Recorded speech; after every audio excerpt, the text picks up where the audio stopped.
Halo Sobat Cek Fakta, ketika mimpi belum tercapai, banyak yang memilih menyerah. Tapi tidak dengan Timnas Putri Indonesia. Setelah tersingkir dari kualifikasi Piala Asia Putri 2026, asa mereka belum padam. Di balik satu gol balasan melawan Taiwan, ada cerita semangat, ada air mata, dan ada mimpi besar seorang pelatih Jepang, Satoru Mochizuki. Dia tidak hanya ingin memenangkan pertandingan, tapi juga memenangkan waktu untuk membangun Garuda Pertiwi terbang lebih tinggi.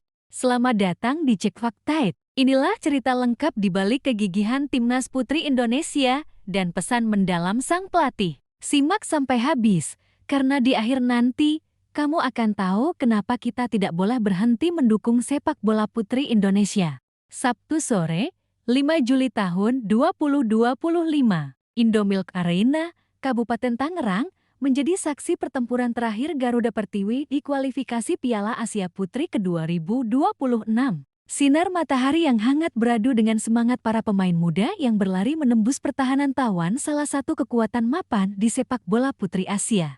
Suara genderang, teriakan supporter, dan sorakan Indonesia, Indonesia, menggema di tribun. Meski jumlahnya tidak sebanyak pendukung Timnas Putra, semangat para pendukung Timnas Putri tak pernah setengah hati. Mereka tahu, malam itu bukan sekadar soal menang atau kalah. Malam itu adalah tentang harga diri, tentang keyakinan bahwa sepak bola putri Indonesia punya harapan meski kecil, meski kadang redup, tapi belum mati. Pertandingan berakhir dengan skor 1-2. Taiwan melaju, Indonesia tersingkir. Mimpi Garuda Pertiwi terbang ke Sydney, Australia, tahun depan, pupus di depan mata. Beberapa pemain tampak menunduk, ada yang menangis, ada yang saling merangkul, saling memeluk, menepuk bahu. Pelatih Satoru Mochizuki berdiri di pinggir lapangan, menatap ke arah pemain satu persatu. Di wajahnya, tidak tampak kemarahan, tidak ada sorot kecewa yang berlebihan. Yang ada justru senyum tipis seolah ingin berkata, kita sudah melawan, ini baru permulaan. Nama Satoru Mochizuki mungkin masih terdengar asing bagi sebagian pencinta sepak bola Indonesia. Tapi di negaranya, Jepang, ia adalah saksi hidup revolusi sepak bola putri negeri Sakura. Ia bukan sekadar pelatih, ia pernah jadi asisten pelatih Timnas Putri Jepang yang mengukir sejarah manis, menjuarai Piala Dunia Wanita 2011 di Jerman, dan meraih medali perak Olimpiade London ke-2012. Lahir di prefektur Shizuoka, Mochizuki adalah tipikal pelatih Jepang. Tekun, sabar, dan menghargai proses. Ia bukan tipikal pelatih yang suka berbicara bombastis di depan media, ia lebih suka bicara apa adanya, tanpa drama. Dan itu pula yang ia bawa saat dipercaya memegang Timnas Putri Indonesia sejak Februari tahun 2024. Kontraknya singkat, hanya sekitar 1,5 tahun. Tetapi dalam periode pendek itu, ia mencoba membawa nilai yang pernah ia terapkan di Jepang. Perubahan butuh waktu. Di Jepang, kesuksesan Nadeshiko Japan julukan Timnas Putri Jepang bukan kerja instan. Itu buah dari puluhan tahun membangun sistem pembinaan, liga domestik yang kompetitif, sekolah-sekolah sepak bola putri yang tumbuh di setiap prefektur. Mochizuki tahu, Indonesia belum punya itu semua secara mapan. Maka, tantangan terbesarnya bukan sekadar mengajarkan taktik di lapangan, tapi menanamkan kesabaran pada pemain, ofisial, dan juga federasi. Saat jumpa pers setelah kekalahan dari Taiwan, Mochizuki tak ragu memuji anak asuhnya. Katanya, para pemain tampil lebih berani, membangun serangan, main ke depan, menembak. Bahkan, di atas kertas Taiwan jelas lebih kuat ranking FIFA 42 dunia, jauh di atas Indonesia yang masih berkutat di peringkat 100 in. Banyak yang heran, kenapa Timnas Putri justru bermain lebih berani lawan Taiwan, padahal sebelumnya bermain kurang maksimal saat menghadapi Pakistan yang notabene peringkat 157 dunia. Mochizuki menjawab tenang, itu wajar. Biasanya di pertandingan terakhir, motivasi pemain memuncak. Mereka mau buktikan kemampuan terbaiknya. Mereka sadar laga terakhir bukan hanya tentang lolos atau tidak, tapi juga tentang kehormatan. Kalimat sederhana, tapi maknanya dalam. Dalam sepak bola, motivasi memang punya peran besar. Tekanan, kepercayaan diri, dan rasa ingin membuktikan diri seringkali justru keluar di momen-momen genting saat tak ada lagi yang dipertaruhkan selain harga diri. Di tengah pembicaraan soal kekuatan timnas putri Indonesia, satu nama diaspora sering disebut, Sydney Hope. Pemain kelahiran Amerika Serikat ini diharapkan bisa jadi salah satu motor permainan timnas. Harapan publik pun sempat membuncah, membayangkan Hope sebagai senjata rahasia Garuda Pertiwi. Tetapi, 3 laga di kualifikasi Piala Asia Putri berlalu tanpa kehadirannya di lapangan. Banyak yang bertanya-tanya, kenapa Sydney Hope tidak dimainkan? Beberapa fans berasumsi mungkin ada konflik internal. Mungkin pelatih tidak cocok dengan gaya mainnya. Ternyata, jawabannya sederhana lagi-lagi soal kondisi fisik. Mochizuki menjelaskan dengan jujur, Hope datang ke Indonesia setelah liga di Amerika berakhir. Ia baru saja membawa timnya juara liga, yang berarti fisiknya terkuras. Ia datang dengan kondisi lelah, berat badan menurun, dan performa di latihan pun menurun. Dalam sepak bola modern, kondisi fisik yang tidak bugar sama saja dengan mengurangi kekuatan tim di lapangan. Kalau kita bicara soal pemain bagus, banyak pemain bagus, tapi tidak semua bisa menjaga kondisi fisik tetap sama terus-menerus, kata Mochizuki. Jawaban ini menegaskan satu hal. Kehadiran pemain diaspora penting, tapi bukan jaminan mutlak. Tanpa fondasi fisik, mental, dan disiplin latihan, nama besar di atas kertas tidak ada artinya. Tersingkir dari kualifikasi Piala Asia Putri memang pahit, tetapi bagi Mochizuki dan anak asuhnya, kegagalan ini bukan akhir segalanya. Masih ada panggung lain yang menanti, ASEAN Women's Championship 2025 di Vietnam, sebulan setelah kekalahan melawan Taiwan. Turnamen ini tak kalah pentingnya. Di kawasan Asia Tenggara, Vietnam dan Thailand adalah raksasa sepak bola putri. Keduanya langganan tampil di Piala Asia, bahkan Piala Dunia Wanita. Menghadapi mereka sama artinya dengan menghadapi cermin. Disitulah Garuda Pertiwi bisa mengukur jarak, menakar seberapa jauh mereka harus berlari untuk sejajar dengan tetangga. Mochizuki sadar, di turnamen ini pun tantangan datang silih berganti. Ia bahkan sudah memberi isyarat, kemungkinan besar Indonesia akan tampil tanpa beberapa pemain diaspora. Bukan karena masalah internal, melainkan soal jadwal liga di luar negeri yang bertabrakan. Tapi lagi-lagi, Mochizuki optimistis.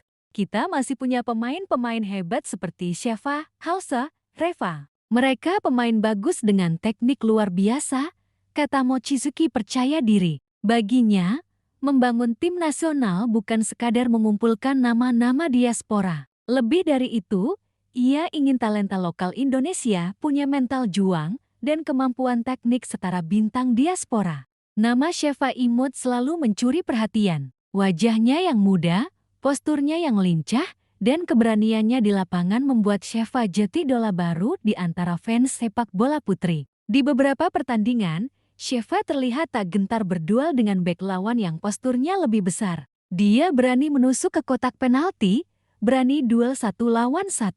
Keberanian itulah yang membuat Mochizuki jatuh hati pada Sheva. Pemain dengan mental petarung. Di lini tengah, ada Helsa Maisyaro. Gelandang energik ini adalah tipe pemain yang tidak kenal lelah. Helsa punya visi bermain yang cukup matang meski usianya masih muda. Ia juga punya umpan-umpan panjang yang akurat, sebuah modal berharga di timnas putri yang sedang belajar membangun serangan dari bawah.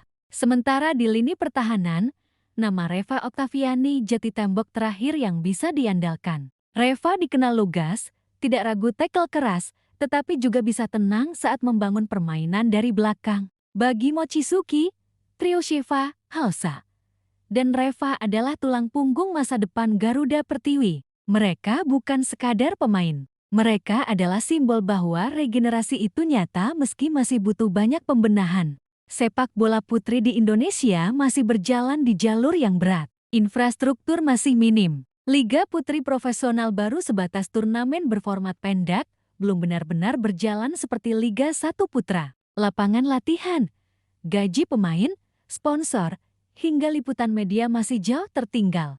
Bahkan di beberapa daerah, stigma bahwa sepak bola hanya milik laki-laki masih menempel. Banyak pemain putri harus berjuang meyakinkan orang tua, lingkungan, bahkan sekolahnya bahwa mimpi jati pemain bola bukan mimpi kosong. Mochizuki paham betul realitas itu. Karena itu, ia menekankan pentingnya membangun fondasi. Kalau mau tim kuat, kita harus bangun dari bawah, sedikit demi sedikit, tidak bisa instan, kata Mochizuki berulang-ulang. Baginya, revolusi sepak bola putri Indonesia harus dimulai dari liga domestik yang bergulir rutin, kompetisi antar daerah yang berjenjang, hingga pendidikan mental bertanding sejak usia dini. Apa yang ingin Mochizuki tiru dari Jepang? Semuanya berawal pada era 80-an, ketika sepak bola putri di negeri Sakura nyaris tidak dilirik siapapun. Liga profesional belum ada, pemain hanya latihan paruh waktu, dan sponsor tidak mau mendekat. Tapi Jepang sadar, kalau mau naik level, mereka harus berinvestasi panjang. Federasi Sepak Bola Jepang JEFA perlahan membentuk liga semi-profesional, mengadakan turnamen antar sekolah, mengirim pelatih belajar ke Eropa, hingga mendatangkan pelatih asing. Kerja keras itu membuahkan hasil pada 2011, ketika Nadeshiko Japan menundukkan Amerika Serikat di final Piala Dunia Wanita. Mochizuki adalah saksi langsung. Ia menjadi asisten pelatih Norio Sasaki. Ia melihat bagaimana pemain seperti Homar Sawa, Naomi Kawasumi, dan Aya Miyama berlatih keras, mengasah taktik berbulan-bulan, membangun mental juara. Ia tahu Indonesia butuh cerita panjang serupa dan ia berharap bisa jadi bagian dari cerita itu. Dalam jumpa pers usai pertandingan melawan Taiwan, Mochizuki tidak hanya bicara soal taktik atau statistik. Ia bicara soal kesempatan. Ia tahu kontraknya hanya tinggal 5 bulan. Ia sadar Ketua Umum PSSI, Erick Thohir, akan meninjau kinerjanya. Tapi Mochizuki tak mau sekadar menggantungkan nasib pada angka di papan skor. Ia berharap siapapun yang memegang kendali di federasi mau memberi waktu bagi sepak bola putri. Karena menurutnya, membangun tim putri butuh kesabaran 2 kali lipat dibanding tim putra. Kalau bisa dikasih kesempatan, saya ingin membangun tim ini sedikit demi sedikit supaya bisa jadi tim yang sangat kuat, katanya. Untuk pemain, pesannya sederhana. Tetap berlatih, jaga kondisi, percaya pada proses. Jangan cepat puas, karena bagi Mochizuki, pemain hebat tidak hanya soal teknik. Pemain hebat adalah mereka yang bisa menjaga kebugaran, mental, dan fokus kapanpun, dimanapun. Untuk supporter, pesannya lebih dalam. Tetap dukung Garuda Pertiwi, meski mereka kalah. Datang ke stadion, ramaikan tribun, buat pemain merasa pantas diperjuangkan. Karena sepak bola putri Indonesia tidak akan bisa terbang sendirian. Dari Indomilk Arena di Tangerang, Garuda Pertiwi pulang dengan kepala tegak, meski tiket ke Australia hilang di tangan Taiwan. Namun, langkah mereka tidak berhenti. Bulan depan, Sheva Imut dan kawan-kawan akan kembali turun di ASEAN Women's Championship Vietnam ke 2025. Lawan berat menanti, tapi motivasi mereka tak kalah besar. Mochizuki mungkin bukan pelatih flamboyan dengan janji muluk, tapi ia percaya, dalam sepak bola seperti hidup yang berhak menang adalah mereka yang sabar. Mereka yang mau memulai dari latihan sederhana, meski harus menunggu bertahun-tahun sampai hasilnya kelihatan. Dan untuk para pemain muda, pelatih, ofisial, bahkan orang tua di kampung-kampung mimpi membangun Garuda Pertiwi adalah tanggung jawab bersama. Karena di balik 1 gol melawan Taiwan, ada ribuan mimpi anak-anak perempuan Indonesia yang ingin membuktikan sepak bola bukan hanya milik laki-laki. Sobat Cek Fakta, inilah kisah Garuda Pertiwi. Cerita tentang harapan, kegagalan, dan mimpi yang belum padam. Sebesar apapun rintangan di lapangan, selama kita masih percaya, Garuda Pertiwi akan terbang tinggi suatu hari nanti. Dukung terus Timnas Putri Indonesia. Dukung prosesnya, bukan hanya hasilnya. Saya nama host, sampai jumpa di episode berikutnya. Jangan lupa, like, share, dan subscribe channel Cek Fakta. Kita bertemu di cerita selanjutnya.